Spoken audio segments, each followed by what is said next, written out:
Hi சகோஸ், எல்லாருக்கும் வணக்கம். வாங்க கதைக்குள்ள போகலாம். இரவு 10 மணி இருக்கும். மேன்ஷன் முழுவதும் ஒரு சுடுகாட்டு அமைதி நிலவியது. வழக்கமாக அசோக்கின் சிரிப்பு சத்தமும் ஆதியின் அதிகாரம் கலந்த குரலும் ஒலிக்கும் அந்த ஹால் இன்று இருளில் மூழ்கி கிடந்தது. மீராவுக்கு ஏதோ ஒரு விபரீதம் நடந்துவிட்டது என்பது மட்டும் புரிந்தது. ஆதி இன்னும் மேன்ஷனுக்கு வரவில்லை. அவனது கார் அங்கே இல்லை. மீரா பதற்றத்துடன் ஒவ்வொரு அறையாக தேடினாள். ரம்யா சோகமாக சமையலறையில் அமர்ந்திருப்பதை பார்த்தாள். ஆனால் அவளால் சரியாக எதையும் சொல்ல முடியவில்லை. மீரா மெல்ல மாடி ஏறி விஸ்வாவின் அறையை நோக்கி நடந்தாள். கதவு பாதி திறந்திருந்தது. மீரா கதவோரம் நின்று எட்டி பார்த்தாள். அங்கே தெரிந்த காட்சி அவளை உறைய வைத்தது. எப்போதும் நிமிர்ந்த முதுகோடு ஒரு இரும்பு மனிதனைப் போல தெரியும் விஸ்வா இன்று சோஃபாவில் அப்படியே குலைந்து போய் அமர்ந்திருந்தான். அவனது கையில் மதுக்கோப்பை இல்லை. ஆனால் அவனது முகத்தில் இருந்த அந்த அப்செட் அவனது தோல்வியை பறைசாற்றியது. அவன் போனில் ஒரு வழக்கறிஞரிடம் மிக தீவிரமாக பேசிக் கொண்டிருந்தான். அவனது குரலில் ஒரு விதமான பதற்றமும் ஆத்திரமும் கலந்திருந்தது. இங்க பாருங்க சார், எவ்வளோ செலவானாலும் பரவாயில்ல, ஏதாவது ஜாமீன் போட்டு அவனை முதல்ல வெளியே எடுக்கணும். அசோக் மேலே இருக்கிற அந்த இல்லீகல் ஷிப்மெண்ட் கேஸ் ரொம்ப ஸ்ட்ராங்காக இருக்குன்னு எனக்கு தெரியும். ஆனால் அவன் உள்ளே இருக்கிறது அதுக்கு ஒரு பெரிய பலவீனம். எப்படியாவது அசோக்கை வெளியே எடுத்துருங்க. நீங்கள் இப்போவே பேப்பர்ஸ் ரெடி பண்ணுங்க. நாளைக்கு காலையில் நான் உங்களை நேரில் பார்க்குறேன் என்று கூறிய விஸ்வா ஃபோனை வைத்துவிட்டு தலையை தாங்கிக் கொண்டான். இதை கேட்டுக்கொண்டிருந்த மீராவிற்கு தலையை சுற்றியது. என்ன, அசோக் சார் ஜெயிலில் இருக்காரா? என்ன நடந்திருக்கும் என்று 1000 கேள்விகள் அவளை வதைத்தன. விஸ்வா அந்த அறையில் ஒரு காயம்பட்ட புலியைப் போல தனியாக தவிப்பதை கண்ட மீரா ஆதி எங்கே போயிருப்பான் என்ற பயத்தில் நடுங்கினாள். அந்த மாஃபியா சாம்ராஜ்யத்தின் அஸ்திவாரம் அசையத் தொடங்கியிருந்தது. மீராவிற்கு தெளிவாக புரிந்தது. தனது அசுரன் இன்று மிகப்பெரிய வழியில் இருப்பான் என்பதை உணர்ந்தவள் அவனை தேடி அந்த இருட்டில் ஓட துடித்தாள். மேன்ஷன் முழுவதும் ஒரு மரண அமைதி நிலவியது. விஸ்வா தனது அறையில் உடைந்த நிலையில் இருப்பதைக் கண்ட மீராவிற்கு தனது இதயம் சுக்குநூறாக உடைவது போல தோன்றியது. அசோக்கை போலீஸ் பிடித்து சென்றது, சித்தார்த்தின் சூழ்ச்சி என எல்லாம் ஒரு பக்கம் இருந்தாலும் அவளது அசுரன் எங்கே? அவனது கௌரவம் சிதைந்து போயிருக்கும். இந்த நேரத்தில் அவன் எங்கே போயிருப்பான்? மீரா பதற்றத்துடன் 2 தாழ்வாரங்களில் ஓடினாள். அப்போது ஆதி ஒரு முறை அவளிடம் சொன்ன அந்த ரகசிய வார்த்தைகள் மீராவின் நினைவுக்கு வந்தன. ஆதி எவ்வளவு கோபம் வந்தாலும் அல்லது எவ்வளவு சந்தோஷமாக இருந்தாலும் அவன் அந்த ரகசிய அறையிலேயே இருப்பான் என்பதை மீராவின் மூளை அவளுக்கு ஞாபகப்படுத்தியது. மீரா அந்த பிரம்மாண்டமான ரகசிய அறையின் கதவை மெல்ல திறந்தாள். அறை முழுவதும் காரிருள் சூழ்ந்திருந்தது. மூலையில் எரிந்து கொண்டிருந்த ஒரு சிறிய மெழுகுவர்த்தி வெளிச்சம் மட்டும் அந்த அறையின் சோகத்தை ஓரளவு காட்டிக் கொடுத்தது. உள்ளே நுழைந்த மீரா அங்கிருந்த காட்சியைக் கண்டு அப்படியே உறைந்து போனாள். அங்கே ஒரு மூலையில் சிதறி கிடந்த பொருட்களுக்கு நடுவே ஆதி முழங்காலிட்டு தலையில் கை வைத்தபடி அமர்ந்திருந்தான். எப்போதும் கம்பீரமாக ஒரு சிங்கம் போல நடக்கும் அசுரனா இது என்று அவள் மனம் ஒரு சிறு கேள்வியை எழுப்பியது. அவன் ஒரு சிறு குழந்தையைப் போல வெக்கி வெக்கி அழுது கொண்டிருந்தான். அந்த அழுகையில் ஒரு தோல்வியுற்ற வீரனின் வலியும் தன் நண்பனை பலி கொடுத்த குற்ற உணர்ச்சியும் கலந்திருந்தது. மீரா ஓடிச் சென்று அவனது முன்னால் மண்டியிட்டு அமர்ந்தாள். அவனது 2 கன்னங்களையும் தனது மென்மையான கைகளால் ஏந்தினாள். மீரா கண்ணீருடன், ஆதி, ஆதி, என்ன இது? ஏன் இப்படி உட்கார்ந்திருக்கீங்க? என்ன பாருங்க ஆதி என்று மீராவின் குரல் கேட்ட ஆதி மெல்ல தலையை நிமிர்ந்து பார்த்தான். அவனது கண்கள் சிவந்திருந்தது. மீராவை பார்த்ததும் அவனது அழுகை இன்னும் அதிகமானது. அவன் அப்படியே அவளது மடியில் முகம் புதைத்து கொண்டு ஒரு குழந்தையைப் போல புலம்பத் தொடங்கினான். ஆதி உடைந்த குரலில் வெறி பிடித்தவன் போல. மீரா, எனக்கு பயமா இருக்குடி. அந்த சித்தார்த் என் சாம்ராஜ்யத்தை மட்டும் சிதைக்கல, என் அசோக்கையும் என்கிட்ட இருந்து பிடுங்கிட்டான். இந்த ஆதி இப்போ ஒண்ணுமே இல்லைல. நான் ஜீரோ ஆயிட்டேன்டி. எனக்கே தோணுது, இன்னும் கொஞ்ச நாள்ல இந்த ஆதி ஒட்டுமொத்தமா அழிஞ்சிருவான். என்னை சுத்தி இருக்கிற எல்லாரையும் நான் இழந்துருவணும்னு பயமா இருக்குடி. நான் ஒரு கோலை மீரா, எல்லாமே என்னாலதான் என்று அவன் ஒரு பைத்தியத்தைப் போல தனது தலையை சுவரில் முட்டப் போனான். அவனது கைகளில் இருந்து இரத்தம் சொட்டியது. அங்கிருந்த கண்ணாடியை அவன் தனது வெறும் கையால் குத்தி உடைத்திருந்தான். கண்ணாடி துகள்கள் அவனது சதையை துளைத்து இரத்தம் வழிய செய்திருந்தது. ஆதியின் அந்த விபரீதமான போக்கை கண்ட மீராவிற்கு துக்கம் ஒரு பக்கம் இருந்தாலும் ஆத்திரம் தலைக்கேறியது. தன் அசுரன் இப்படி சிதைந்து போவதை அவளால் தாங்க முடியவில்லை. மீரா ஆதியின் சட்டையை பிடித்து, நிறுத்துங்க ஆதி, என்ன பேசிட்டு இருக்கீங்க? நீங்க என்ன பைத்தியமா? என்னாச்சு உங்களுக்கு? ஏன் இப்படி நடந்துக்கிறீங்க? ஒரு சின்ன தோல்விக்காக இந்த மாதிரி உடைஞ்சு போயிட்டீங்களா? நீங்க யாருன்னு உங்களுக்கே தெரியும்ல. இந்த ஊரே உங்களை பார்த்து நடுங்குமே. அந்த அசுரன் எங்க போனாரு? உங்க கையை பாருங்க, எவ்வளோ ரத்தம். ஆதி, உங்களுக்கு வலிக்கலையா என்று அவள் கேட்க, ஆதி எதற்கும் பதில் சொல்லாமல் வெறித்து பார்த்து கொண்டிருக்க, மீரா சட்டென்று தன் சேலையின் முந்தானையை சரீரென ஒரே பக்கமாக கிழித்தாள். ஆதி திகைத்து போய் அவளை பார்த்தான். மீரா கோபமும் அழுகையும் கலந்த குரலில் அவன் கையை பிடித்து இழுத்து,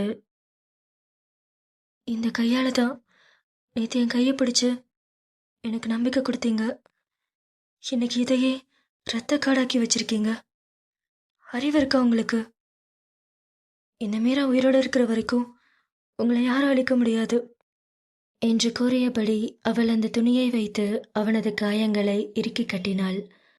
அந்த இருண்ட ரகசிய அறையின் சுவர்கள் ஆதியின் ஆக்ரோஷத்தால் அதிர்ந்து போய் கிடந்தன. கண்ணாடி துகள்கள் சிதறி கிடக்க, கையில் ரத்தம் சொட்ட சொட்ட ஆதி ஒரு மனிதனாக இல்லாமல் காயம்பட்ட ஒரு வெறி பிடித்த மிருகத்தைப் போல காணப்பட்டான். மீரா அவனது காயத்தை கட்ட முயன்ற போது அவன் அவளை முரட்டுத்தனமாக தள்ளிவிட்டான். ஆதி கண்கள் சிவந்து தலையை உலுக்கியபடி கத்தினான், ஏய் மீரா, இங்கிருந்து போயிரு. என்னை விட்டு தூரமா போயிரு.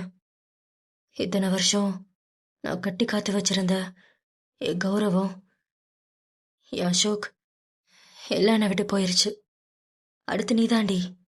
உன்னையும் நான் இழந்துருவணும்னு எனக்கு பயமா இருக்கு. மீரா, என்னை நெருங்குற எல்லாரும் அழிஞ்சு போயிடுவாங்க. என்னை விட்டு போயிரு மீரா, இங்க இருக்காத என்று அவன் கத்திக்கொண்டிருக்க, மீரா கண்ணீரோடு மீண்டும் அவனை பற்றி கொண்டாள்.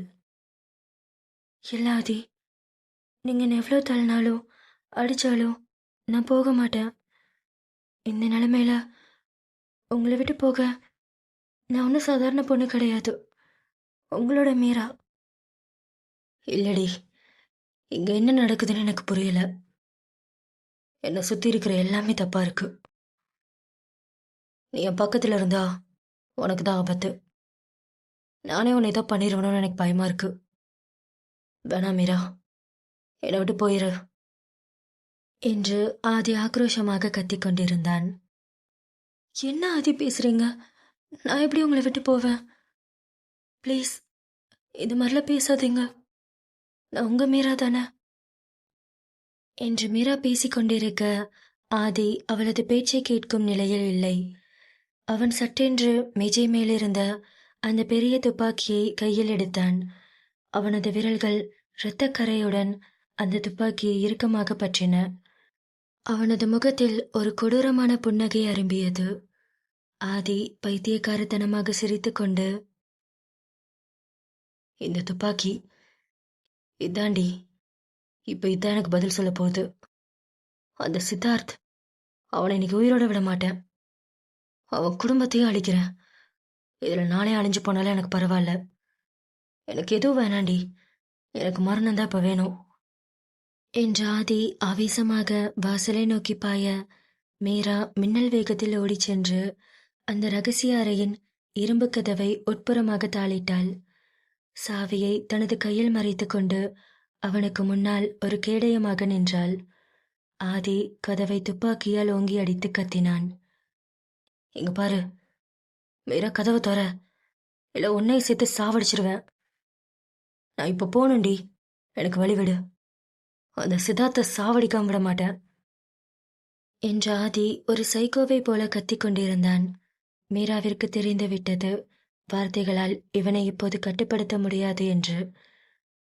ஆதியை தடுத்து நிறுத்த ஒரே வழி அவளது அதீத காதல் மட்டும்தான். ஆதி மீண்டும் கத்த முற்படும்போது மீரா சட்டென்று அவனது சட்டையை பிடித்து இழுத்து அவனது இதழ்களை தன் இதழ்களால் ஆவேசமாக மூடினாள். அந்த திடீர் தாக்குதலில் ஆதி ஸ்தம்பித்து போனான்.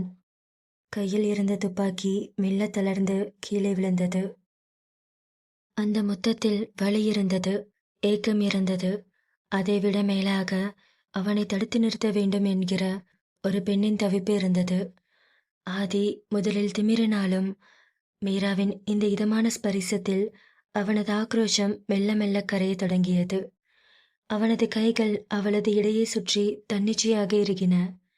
அந்த தகிக்கும் முத்தம் ஒரு நீண்ட நேர போராட்டத்திற்கு பிறகு முடிவுக்கு வந்தது. ஆதி மூச்சிறைக்க அவளது நெற்றியில் தன் தலையை சாய்த்தான். அவனது கண்களில் இருந்த அந்த வெறி மறைந்து இப்போது ஒரு ஏழை சிறுவனை போன்ற ஒரு தவிப்பு மட்டுமே எஞ்சியிருந்தது. மீரா அவனது முகத்தை ஏந்தி பிடித்து தீர்க்கமான குரலில், ஆதி, என்னாச்சு உங்களுக்கு? இப்போ நீங்க போய் அந்த சித்தார்த்தை கொண்டுட்டா எல்லாம் சரியாயிருமா? அப்படி பண்ணீங்கன்னா நீங்க மறுபடியும் தோத்துட்டீங்கன்னு அர்த்தம். சாவை தேடி போறேன்னு கிளம்பிட்டீங்க. என்னை பத்தி யோசிச்சு பார்த்தீங்களா? எனக்குன்னு யார் இருக்கா? நீங்க மட்டும்தானே ஆதி. இந்த மீராவை அனாதையாக்கிட்டு என்னை விட்டு போறீங்களா என்று கூறியவள் அவன் மார்பில் சாய்ந்து அவனது இதய துடிப்பை கேட்டாள். ஆதி மெல்ல அவளை இறுக்கமாக கட்டி அணைத்துக் கொண்டான். அவளது அந்த தகிக்கும் முத்தமும் அவள் கூறிய வார்த்தைகளும் அவனுக்குள் ஒரு புதிய இரத்தத்தை ஊற்றியது. அவனது கண்கள் இப்போது தெளிவாக இருந்தன. அந்த இருண்ட ரகசிய அறையின் ஆக்ரோஷம் மெல்ல அடங்கி ஒரு விதமான கனத்த மௌனம் அங்கே நிலவியது. ஆதியின் ஆக்ரோஷம் மீராவின் அந்த ஒற்றை முத்தத்தில் கரைந்து போயிருக்க, அவன் மீராவின் மார்பில் சாய்ந்து ஒரு குழந்தையைப் போல மூச்சிறைத்துக் கொண்டிருந்தான். மீராவின் இதயம் இன்னும் வேகமாக துடித்துக் கொண்டிருந்தது. தன் அசுரனை ஒரு மிகப்பெரிய விபரீதத்திலிருந்து காப்பாற்றிய அந்த பதற்றம் அவளது உடலில் ஒரு நடுக்கத்தை ஏற்படுத்தியிருந்தது. மீரா மெல்ல ஆதியின் முகத்தை தனது இரு கைகளாலும் ஏந்தினாள். அவனது சிவந்த கண்கள், கலைந்த கூந்தல் மற்றும் காயம்பட்ட கரங்கள் அவளது உள்ளத்தை உருக்கின. மீரா ஆதியின் கண்களை நேருக்கு நேர் பார்த்தாள். அந்த பார்வையில் அதிகாரத்தை விட ஒரு பெண்ணின் ஆழமான பிடிவாதமான காதல் இருந்தது. மீரா தழுதழுத்த குரலில், ஆதி, எனக்கு ஒரு சத்தியம் பண்ணி கொடுங்க. இங்க இப்பவே எனக்கு இது வேணும் என்று அவள் கேட்க, ஆதி அவளது கண்களில் தெரிந்த அந்த தீவிரத்தை கண்டு மௌனமாக அவளையே பார்த்தான். இந்த துப்பாக்கி, இந்த ரத்தம், இந்த பகை, இது எதுக்காகவும் என்னை விட்டுட்டு போயிட மாட்டீங்கன்னு எனக்கு சத்தியம் பண்ணுங்க. நீங்க ஜெயிச்சாலும் சரி, ஒருவேளை இந்த உலகம் உங்களை தோக்கடிச்சாலும் சரி, இந்த மீராவோட கையை மட்டும் எப்போ விட்டுறாதீங்க. எனக்கு எதுவும் ஆகாது. நான் உனக்காக திரும்பி வருவேன்னு எனக்கு சத்தியம் பண்ணுங்க என்று மீரா அவனது ரத்தம் சொட்டும் வலது கையை எடுத்து தன் நெஞ்சின் மீது வைத்து தன் இதய துடிப்பு கேட்கும் இடத்தில் அழுத்தி வைத்து கொண்டாள். அவளது கண்ணீர் அவனது விரல்களில் பட்ட அந்த ஈரத்தை விட அவளது வார்த்தைகளில் இருந்த அந்த பயம் ஆதியை உலுக்கியது. ஆதி ஒரு நிமிடம் ஸ்தம்பித்து நின்றான். அவனது இரத்தத்தில் ஊறியிருந்த அந்த பழிவாங்கும் வெறி மீராவின் இந்த தகிக்கும் அன்பிற்கு முன்னால் மண்டியிட்டது. அவன் அவளது இடையை சுற்றி தனது இடது கையை இறுக்கி அவளை தன் பக்கம் இன்னும் நெருக்கமாக இழுத்து கொண்டான். இங்க பாரு மீரா, இந்த ஆதி யாருக்கும் பயந்தவன் கிடையாது. ஆனா உன் கண்ணீருக்கு முன்னாடி நான் தோத்து போயிட்டேன்டி. இப்ப சொல்றேன், இந்த சாம்ராஜ்யமே அழிஞ்சாலும் என் உயிரே போனாலும் உன்னை மட்டும் நான் விட்டுட்டு போக மாட்டேன். அந்த சித்தார்த்த நான் இல்லை, அந்த யமனே வந்தாலும் உங்ககிட்ட இருந்து என்னை யாராலையும் பிரிக்க முடியாது என்று கூறிய ஆதி அவளது கையை பற்றி அவளது உள்ளங்கையில் தனது இதழ்களை அழுத்தி பதித்தான். அது வெறும் முத்தம் அல்ல, அது ஒரு அசுரன் தன் தேவதைக்கு கொடுத்த மரணமில்லாத வாக்குறுதி. மீரா விம்மிக் கொண்டே அவனது கழுத்தை கட்டிக்கொண்டாள். அவளது கண்ணீர் ஆதியின் சட்டையை நனைக்க ஆதி அவளை தனது பலமான கரங்களால் ஒரு பொக்கிஷத்தைப் போல பாதுகாப்பாக அணைத்துக் கொண்டான்.